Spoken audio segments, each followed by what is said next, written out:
Kim Chiu at Paolo Abilino kapwa ng nakapagdesisyon.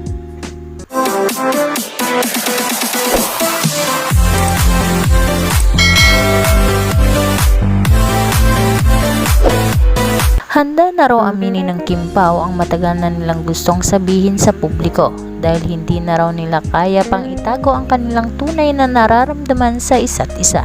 Kaya naman aaminin na nila na mahal na umano nila ang isa't isa at nagsimula pang araw ito noong magkasama sila sa linlang.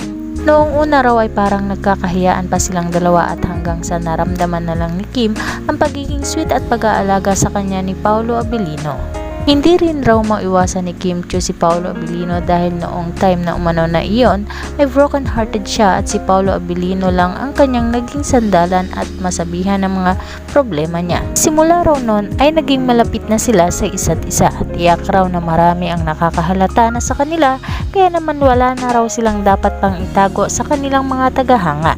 Kapwa na rin umano silang nakapagdesisyon dahil wala naman raw silang dapat pang itago dahil pareho naman silang single. Nais na rin umano nila na malagay na sa tahimik na buhay.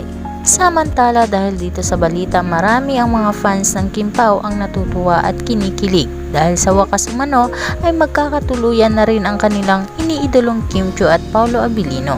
Tiyak raw na wala nang poproblemahin pa ang dalawa kung sakaling maisip na nilang magpakasal dahil sigurado ng marami na silang ipon. Nagawa na rin naman umano ni Kim Chiu ang tumulong sa pamilya. At si Paolo naman kahit na may anak na, hindi nito pinapabayaan ang kanyang obligasyon at hindi siya nagkulang para sa kanyang anak kay LJ Reyes. Kaya wala umanong masabi sa kanyang aktres na si LJ Reyes. Suportado at natutuwa pa nga raw si LJ sa relasyon ngayon ni Kim Chiu at Paolo Abilino. Para sa latest happening mga kachika, just like and share para updated kayo sa aming susunod na video.